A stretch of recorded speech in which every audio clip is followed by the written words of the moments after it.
At any point in the process, did you speak to Tyson yourself? No, I haven't speak to Tyson myself, or either one of his team, but we don't have to speak. We're going to meet at the press conference. Sure. By the way, do you know when the press conference is? Right now, there is London, probably Africa, and Saudi. Then we still don't know about the US yet. Wow, you're going to go to Africa. That's the goal. Which country? Cameroon? We don't know yet, but we're still figuring that part out. My gosh, that is incredible. So when it's it's been a lot of things since the signing to figure it out, to put together, to like assign stuff. So a lot of work. At that point, like when I'm talking to you in May and even afterwards, is there something else, another opponent, another situation? Yes, there was something, but nothing was like really done.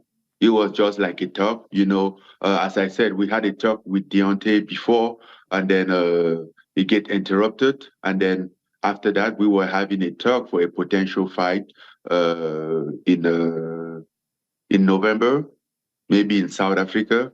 And then this came around and became very, very true in a lapse of a week.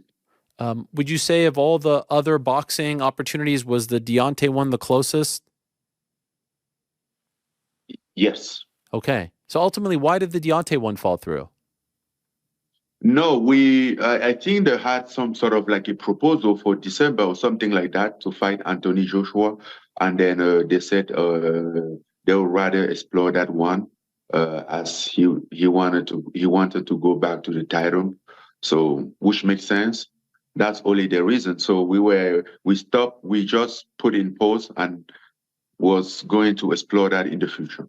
1 week, Dana White said you versus Anthony Joshua is a gimmick fight. And then the next week, or a week later max, he said, I would love to do Jon Jones versus Tyson. And then the next week, he's like, Tyson, come, let's do the Jon Jones fight. What was your reaction to that when you were hearing Dana White openly try to get the Tyson Fury fight? Because I would imagine at that point you're talking to Tyson at this point, right? Or you're talking about doing the fight, not to him personally, but this thing is a real thing now, right?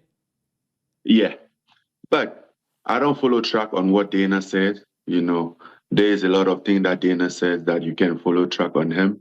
They don't line up to one another, so I don't worry about that. I was just doing my thing, and at the end of the day, I pull it out. It was all about gimmick fight, and which is the same thing that he was trying to do, a gimmick fight. Next time that he has a gimmick fight, he should send it over to me. I'll handle it. Gimmick fight promotions? Yes, gimmick fight promotion. What is gimmick fight promotions? Are you trying to actually, are you going to, like, is this going to be a real thing?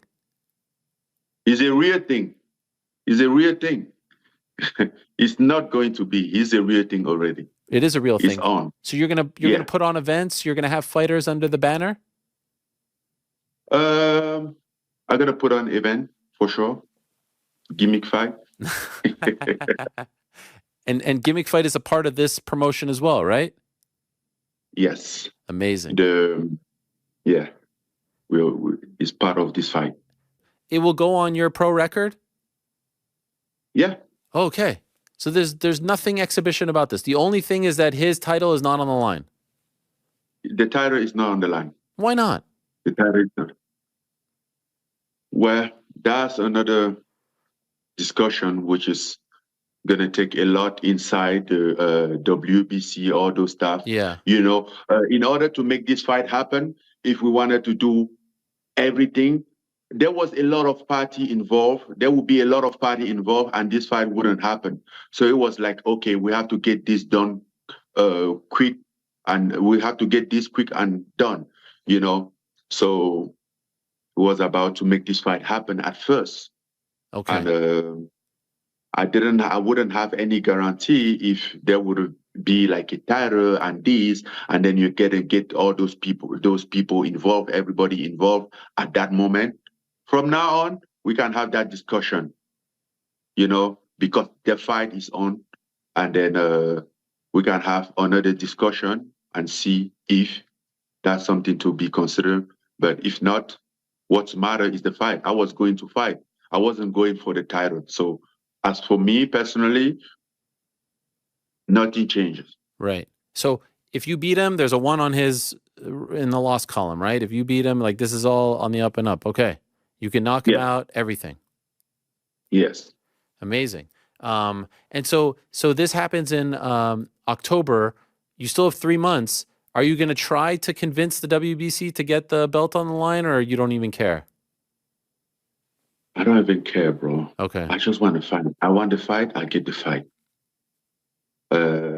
I'll put everything out there on October 28th. I'll take everything with me in that octagon and leave it in there, and that will be my title.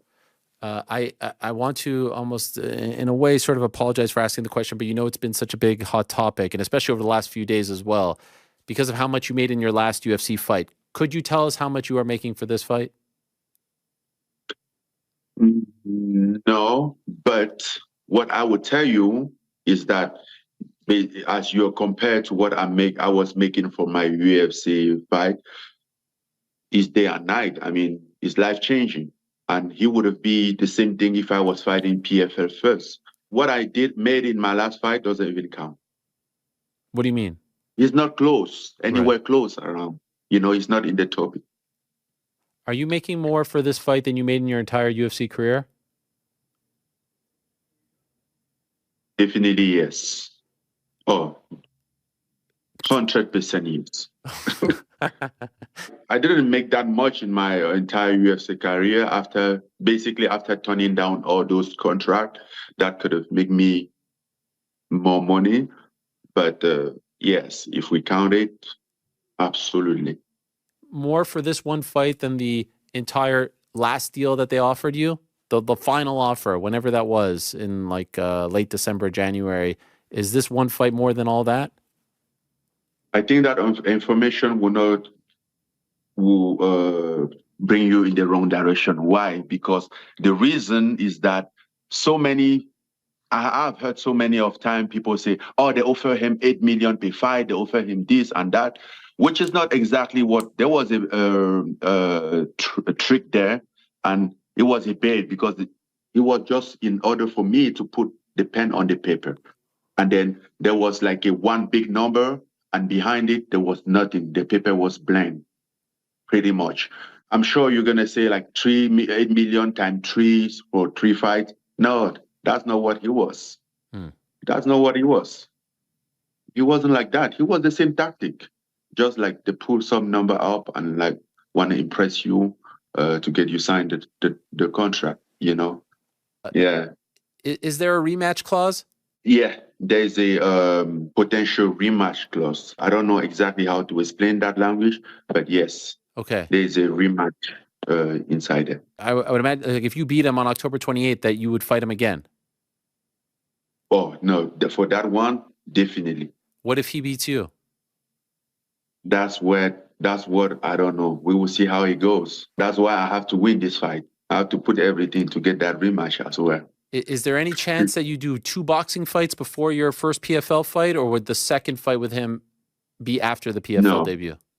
No, the second fight will be after the PFL debut, because PFL debut is somewhere beginning of next year, maybe February or March next year. I was still talking with Pete Mary about it, and that's still the timeline. Do you have an opponent yet? That's from the beginning.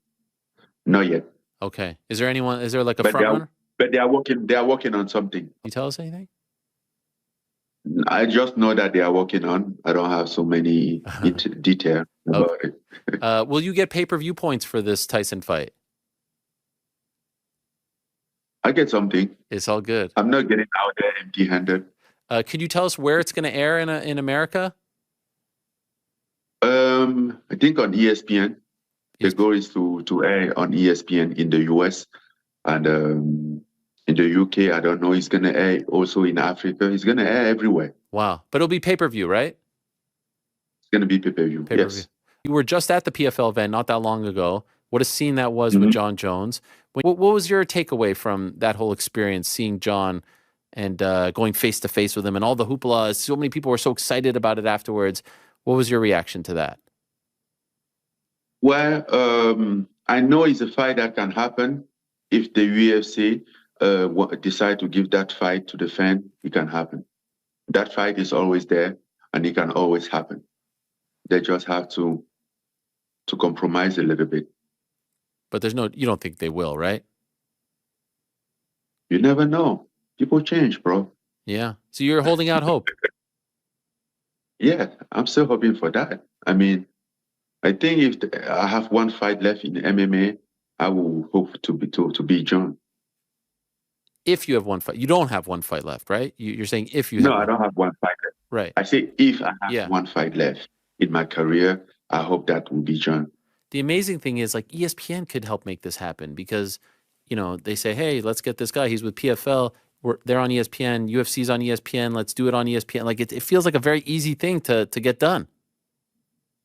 Well, a lot of things seems like very easy until it gets down to get done. Yes, that's basically true. When it's on the UFC hand. When you think about this fight, how do you see it playing out? What is your vision of the fight, you versus Tyson Fury?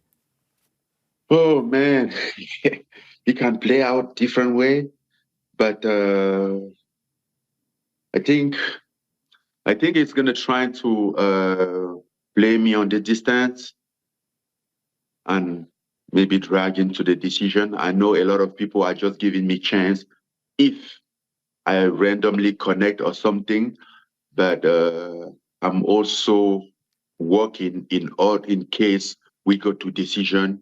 I mean, obviously, I will have to break his distance because he's pretty good and on the distance to control his distance and everything. And I will constantly try to break that. That means like have to expose myself and get into. But